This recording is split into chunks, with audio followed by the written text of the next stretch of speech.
via Brooklyn Digital.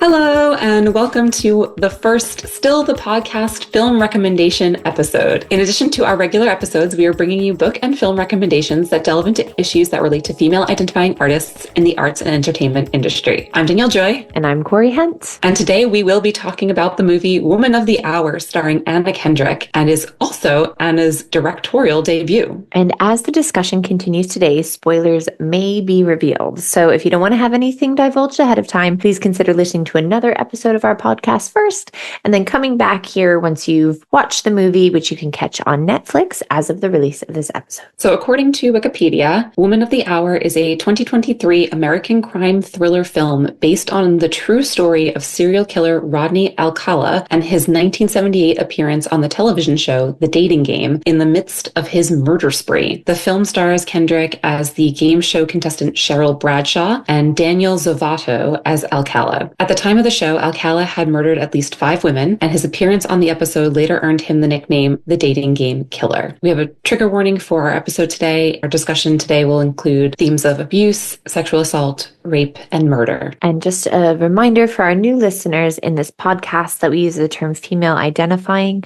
However, sometimes we do just say the word women, by which we mean it inclusively as anyone who identifies as female. We will continue to do our best throughout this podcast series to use the proper terminology and educate ourselves as preferred syntax continues to change. Let's jump right in. I can't say dive right in because that's your phrase, Cori. That's my phrase, yeah. Can you talk a little bit about why we chose this movie to discuss as our first film recommendation for Still the Podcast? Yeah, so we had talked about when doing these book and film recommendations that we wanted to make sure that they not only were about feminist issues, but also really aligned with looking at female identifying artists in the arts and entertainment industry. And the main character that Anna Kendrick plays, Cheryl, is an aspiring actress in LA. So I think and this is all based on, very unfortunately, on a true story. And so I think there's this through line that also shows a lot of what the acting industry is currently like and what it was like in the 1970s when this took place. And so I think in addition to talking about issues of women's assault and murder, we also look at it from issues in the arts and entertainment industry that are kind of sprinkled throughout. I also think furthermore, it talks about a wider lens of working women, because it talks about women who are cabin crew members and women who are working on as makeup artists on the set of the dating game show that's being talked about, and how there's a sprinkling of how these women were treated as working women in the 1970s as well. So I feel like in addition to the main plot line that this really is a horrifying true crime story and bringing awareness to this, I think there's also this in from an artistic side, because it was a dating show game. It was something that happened, in Hollywood. The main character was an aspiring actress. We kind of see her journey and how she left LA after this happened. So I think that really made it very relevant to talk about as our inaugural film pick. So that's kind of from my lens. I don't know if there's anything you wanted to add that I might have missed there, Danielle. You didn't miss anything. I mean, for me personally, I love Anna Kendrick, and I'm sure I've said on this podcast before, where I'm pretty sure I said, if there's anything by Anna Kendrick, I'll watch it. So I was already interested because she was in it even before I knew what it was about.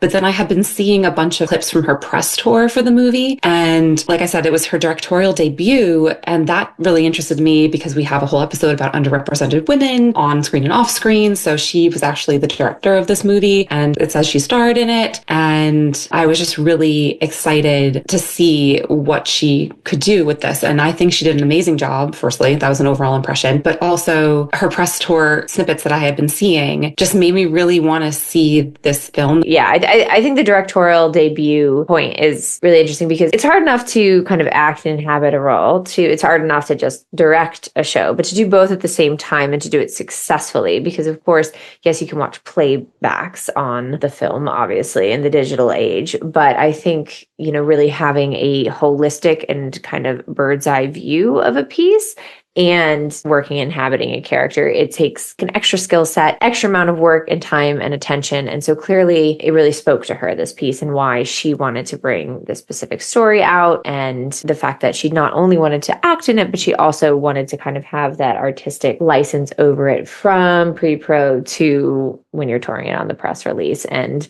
what it meant to her and why she chose it. I thought it was, all very interesting as well. And another great reason to be like, oh, okay, we have a female director and actor in it, which is always wonderful to see. And I think too, after having watched the film, I don't know if you felt this way, but it says it stars Anna Kendrick, but I don't really think there was a star of the film.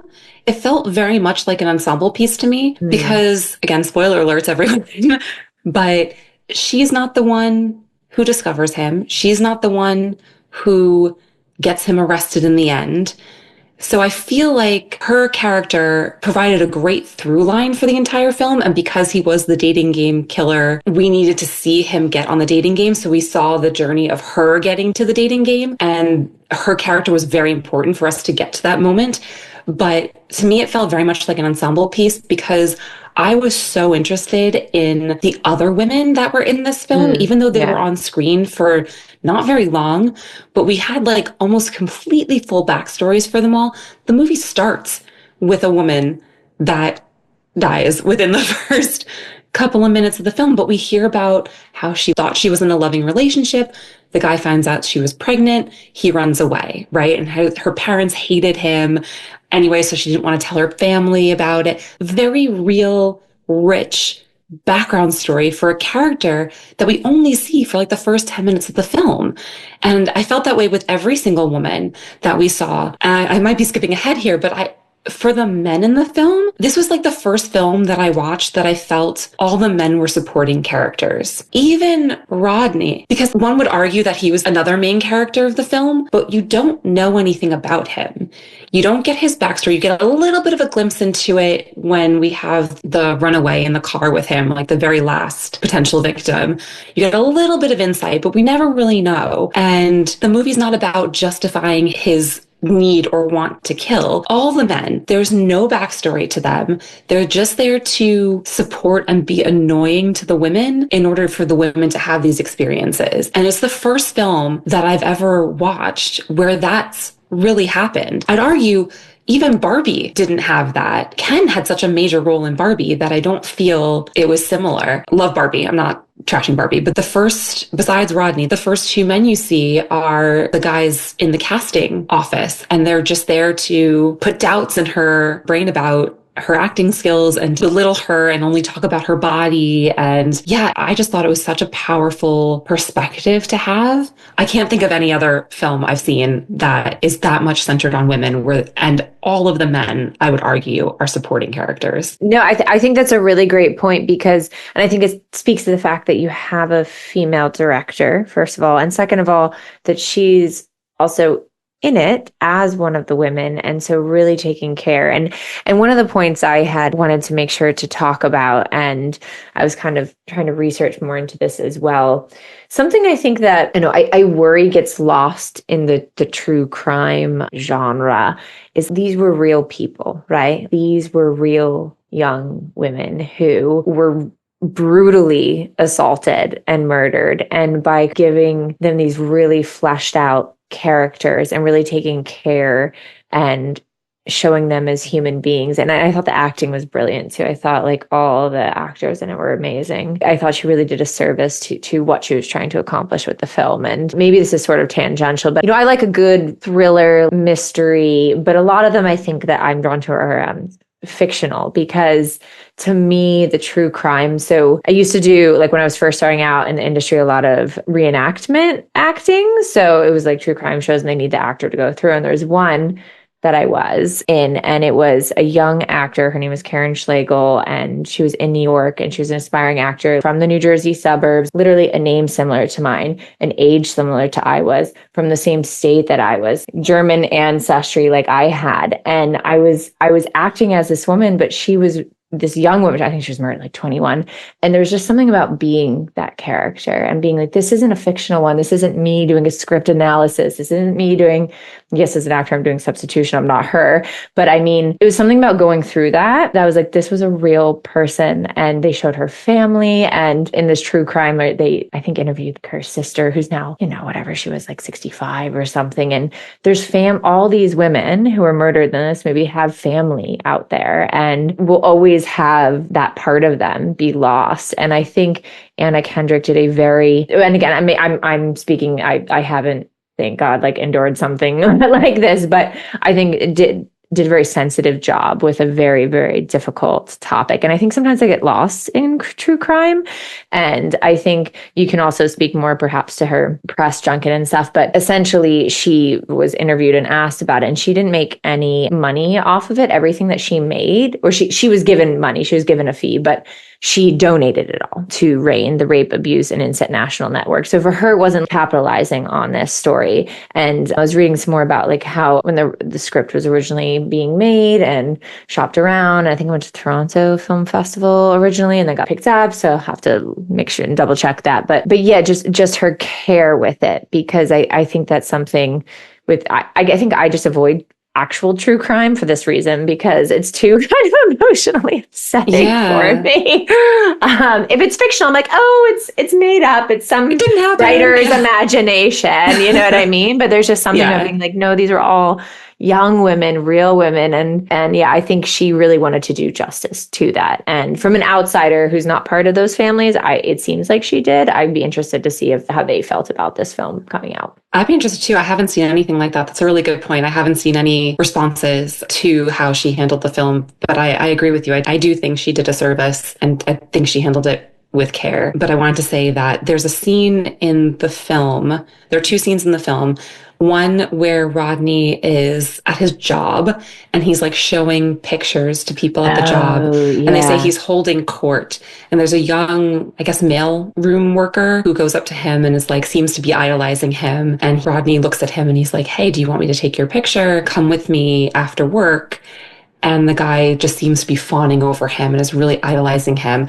And, the police come in and take Rodney in for questioning. I'm not sure what they were questioning him about. I think we're led to believe that was when that woman, I can't remember her name, but the one who's watching the dating game, and she like freaks out and we're having all these flashbacks about how her friend was killed and she knows that Rodney's the killer. Oh, you think it had to do with that specific murder? Because she was the only one, I think, who was able to give a description, and he sort of explained it away. And I think that's what we're meant to believe, but I can't be sure. That's sort of what I read from that part. Okay. But anyway, so the police come in and question him about potentially being a murder suspect. And all of a sudden, this boy doesn't want to go to have his photograph taken with Rodney anymore. But later, when he's riding in the car with the runaway, she's flipping through his book and we see a picture of that boy. Yeah, and I remember that. Yeah. And I think... Do you think he had photos taken of him prior to that interaction, or do you think after? No. So what I think happens is I think we're meant to believe that book is his trophy book. And I think we're led to believe, or meant to believe, that was another one of his victims, because he had all these beautiful pictures that he was showing off from this like lookbook. And then we do see him show or give out Polaroids of a more explicit nature. So you think he did murder the coworker in the end? Yeah. Is what the implication of that shot was? Yes. So I just wanted to say that because you kept saying these women and girls that he murdered. I'm thinking he didn't really discriminate. Well, yeah, maybe, again, I'm jumping ahead here, but they say he was only charged with 7 murders, but police say they think it could be up to 130, which is wild. And I think also, unfortunately, a lot of what they encounter with serial killers, from my limited knowledge, is that they can prove a certain amount, but they assume a number of cold cases are related that are never accounted for. With similar MOs and things like that, even though every single murder we saw was a different MO. So I wanted to say that because I think we're led to believe, and please in the comments tell me if I'm wrong, if anyone else had a different experience. But I did pick out that they clearly, wanted the shot to be that the coworker who he was courting and then said no did appear in the book. And you wonder, did that happen before or after? I think we're led to believe it happened after. And I think they're trophies. It also sort of looked like he was indisposed in the photo, so I kind of feel like he was surprised. Yeah, And that's it. I might be reading way too much into this. Right. Yeah, but that's like, clearly cinematographer meant something with that shot, right? So yeah, it definitely was a pop for me. Anyway, I'd be curious to know if Anna, if you're out there, please let us know. Let us know.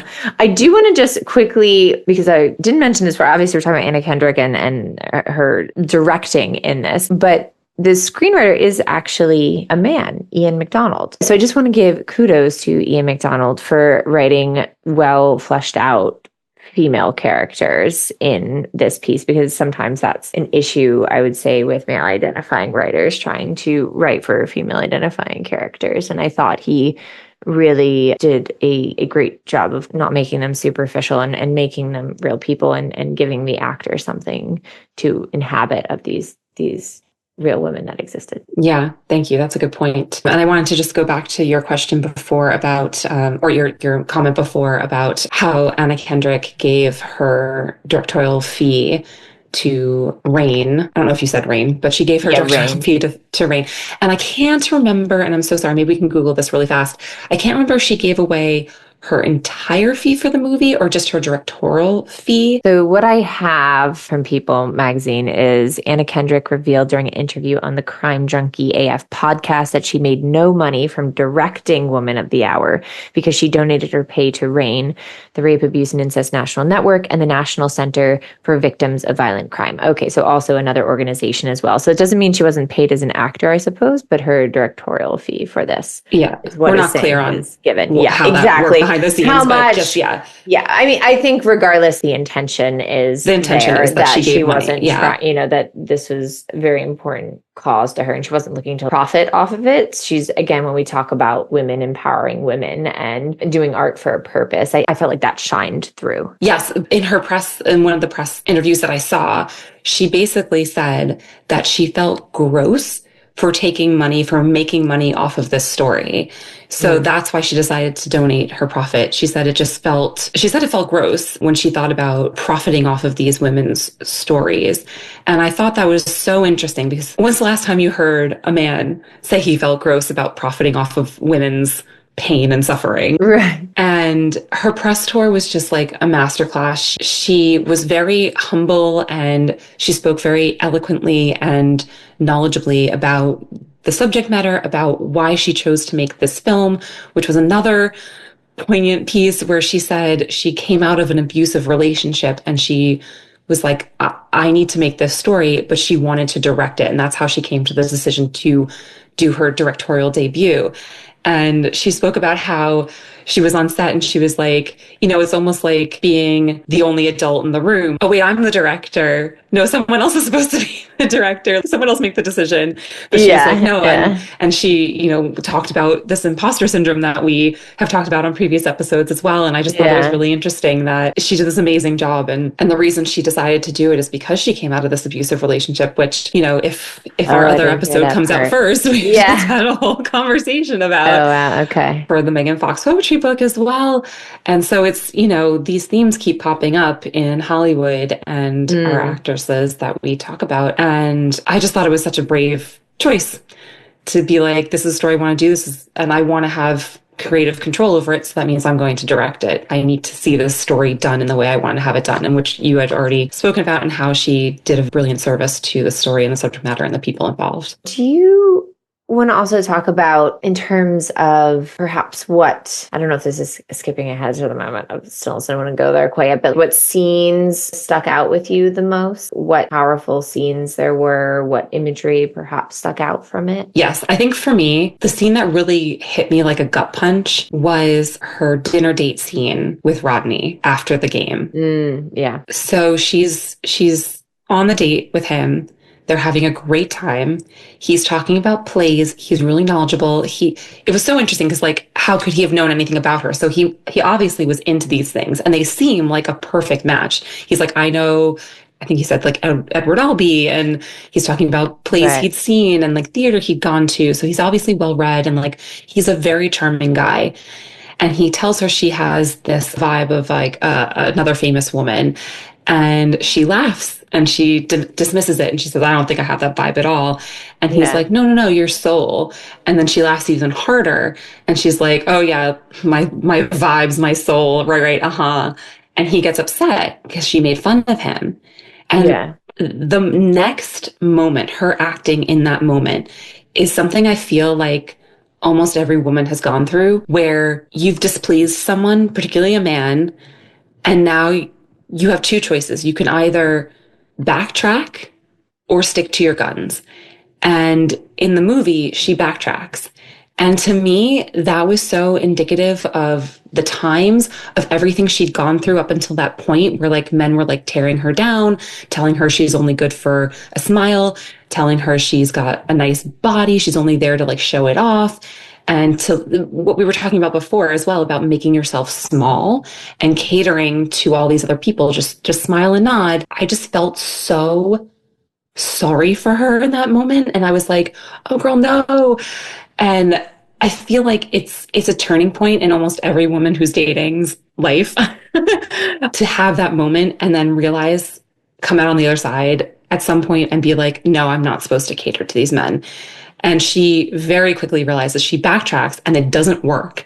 And she very quickly realizes she's in danger. She doesn't know how much danger she's in. I think that's a big thing too, because a really important piece of information. And again, I'm interested to know whether this is like artistic license or this really happened. But they show that Rodney shows one of these Polaroids, these really, really graphic Polaroids, to one of the other contestants who didn't win. And the contestant, who actually they portrayed as kind of like an asshole character, says to her on the way out when he's giving her a hug goodbye, says, I'm misquoting, but something like, watch out for that one. Or like, I would really be careful with him. And so she has that going into, so she kind of felt roped into this meeting, this drinks meeting.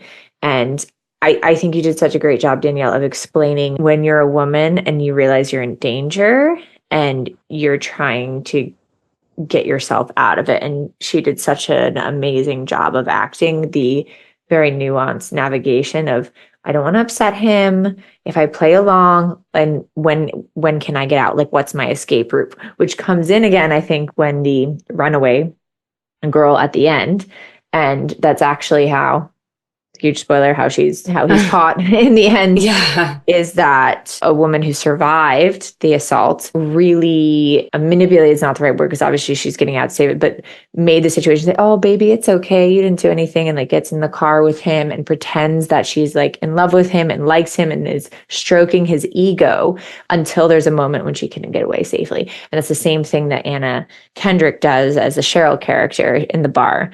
And she's kind of signaling to the waitress that she needs help, and she's completely playing along, and she does such a great job of like navigating, I'm just going to play along, I'm going to try and get out. How do I get out? How do I get out? And in the end, again, like, I don't know what artistic license there is, but they say she's going to her car and he's about to kind of attack her, but other people walk out of the door on a sound stage and he gets scared off. And so I think that's such a portrayal of, even if women aren't getting murdered, like the most extreme thing, this idea of women having to backtrack and women feeling danger.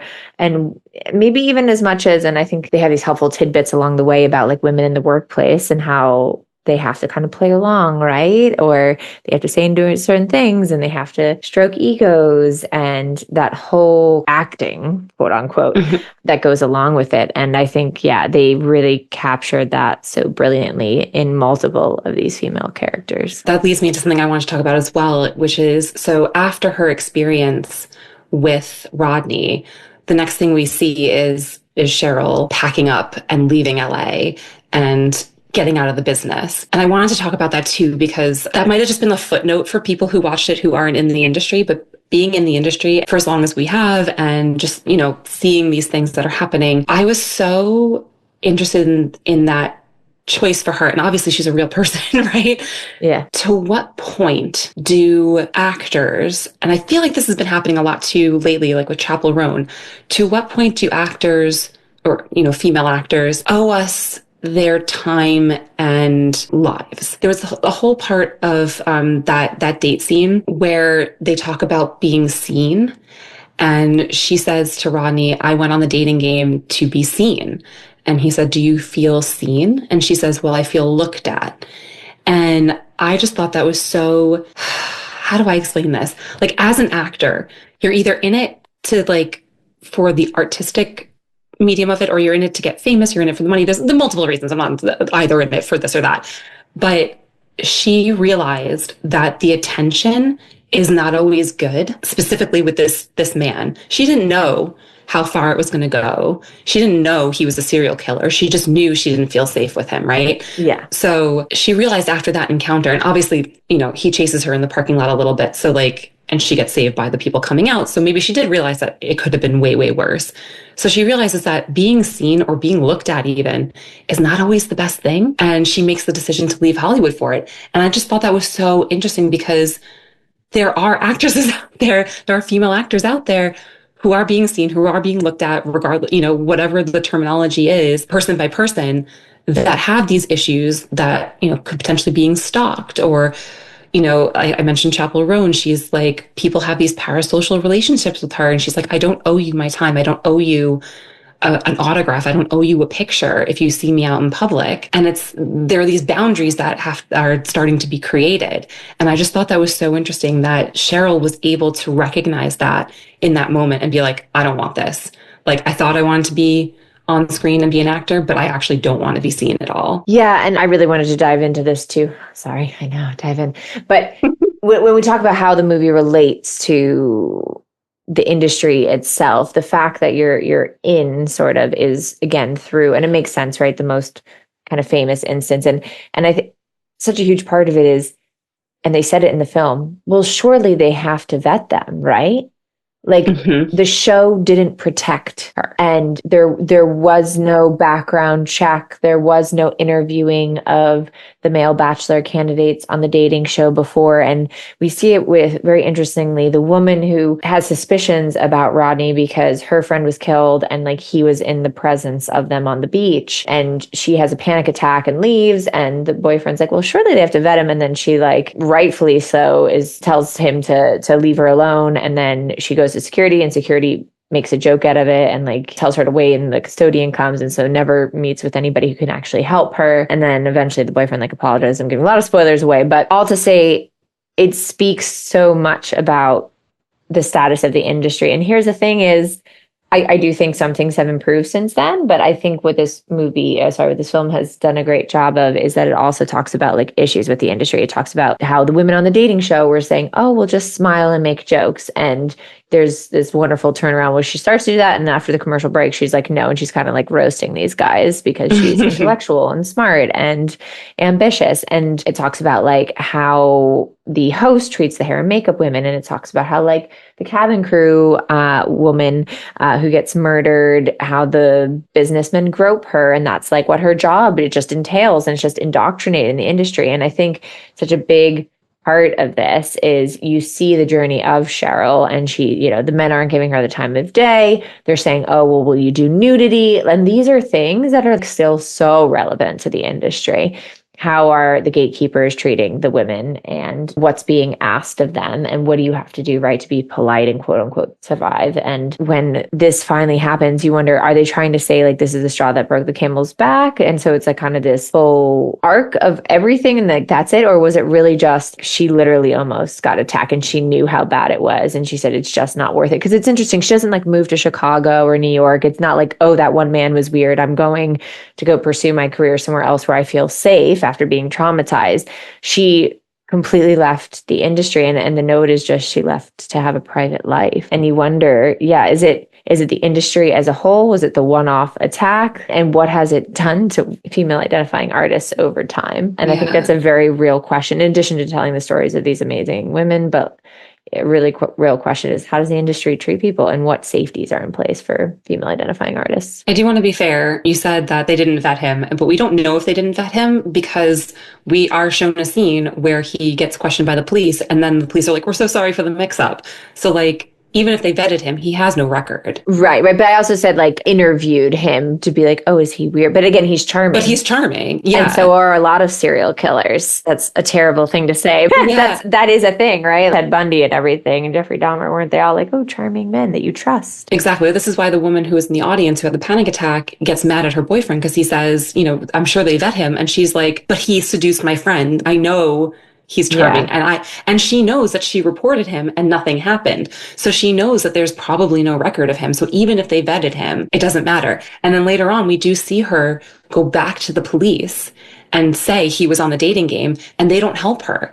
So it's, it's not even just Hollywood. Yeah. Systematic incompetence for women's safety as a whole. If the systems fail people, in today's day and age, how many female identifying actors have been failed? I mean, we only need to look at the Me Too movement, and it's still happening today, even with that. And I mean, look at the whole P. Diddy situation. Female identifying artists constantly are not as safe as they should be in the industry, and especially BIPOC artists. And that's like a whole interesting part of this film as well. Yeah, investigating, what was the industry like then? And it feels like there's a lot of parallels. I mean, I know the unions have gotten stronger and everything, but also like non-union workers, like it brings into so many different problems in the industry, I would say. Yeah. And I think it has gotten better since the 70s. It's been 50 years, but some of these problems still remain. Yeah. very, very light habit. We need to choose a rom-com next, I think. The next one we're doing is Wicked, too. It's like... Right.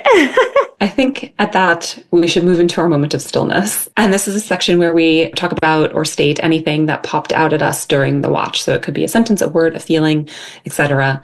Any questions that we have lingering, but a moment of stillness. Cori, do you have your moment of stillness for this film? Yeah, so a moment of stillness. So it's interesting because maybe something I want to chat about quickly here at the end isn't actually from the film itself, but rather outside reading that I did about these women. So there were a number of women that survived, which is wild to think that there's multiple women who survived. I mean, obviously it talks about how law enforcement works and moving state to state and just the laws of the United States, the criminal laws of the United States. But there was something where one of the women was apologizing to another for saying, oh, I wish I had said something sooner. I wish I had testified sooner. And she said, I was so nervous just to reach out to this woman after all these years. And the woman replied, the other woman said, there's nothing to apologize for. This is not your fault. Women can't be blaming each other. This is only one person's fault, and that's him. And yes, obviously there's, systematic failings that aren't protecting women, but it shouldn't be on. I think a point that the movie was trying to make is how many women tried to say something. And how many women said, oh, like he's off, or that's weird, or tried to report to police, say, oh, he was there, that's suspicious. And this idea, right, of like, believe women, believe female identifying artists. And I just thought that was a really beautiful, again, it wasn't in the film, something I kind of read outside of it, that multiple people did try and speak up, and it kept happening. It wasn't like, oh, all the tracks were cut. I mean, police did question him, right? And just this idea of, again, like women supporting women throughout this, I think was a takeaway that, and female friendships and women on the show, how they worked with each other and how they kind of like warned each other about things. And so I think that was a takeaway that I'll have from this as well, in addition to the other things we talked about. Thank you. Thank you for doing the research on the story behind the story, the life behind the story. And I think I have two. One quickly is trust your gut.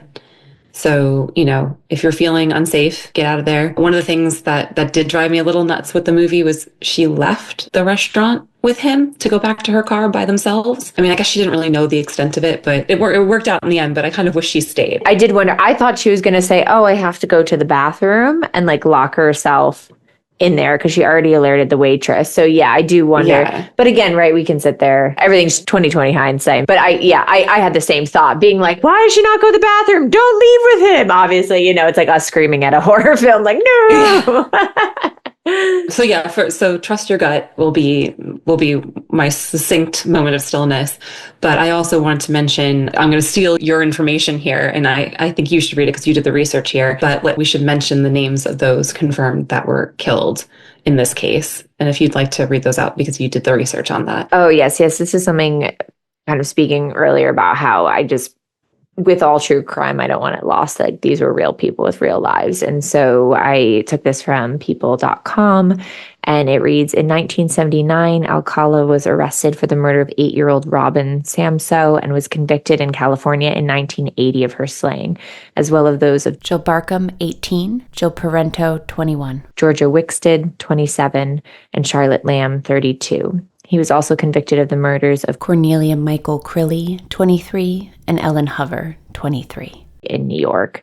And again, these are all the ones that he was convicted of. He was set to be executed but died of natural causes in prison. But the theory is, like a lot of serial killers, it could have been exponentially higher and be a lot of cold cases and things they may not ever find out. So just want to mention these girls and women and, recognize their humanity and that they're real people with real lives. Have a moment of stillness for them. If you or someone you love is a victim of a crime, please go to victimsofcrime.org for help, or for help and information for sexual assault. Please contact the National Sexual Assault Hotline at 1-800-656-4673. And for more information on RAINN, please go to RAINN, RAINN.org. This has been Still the Podcast film recommendation, a Via Brooklyn digital production.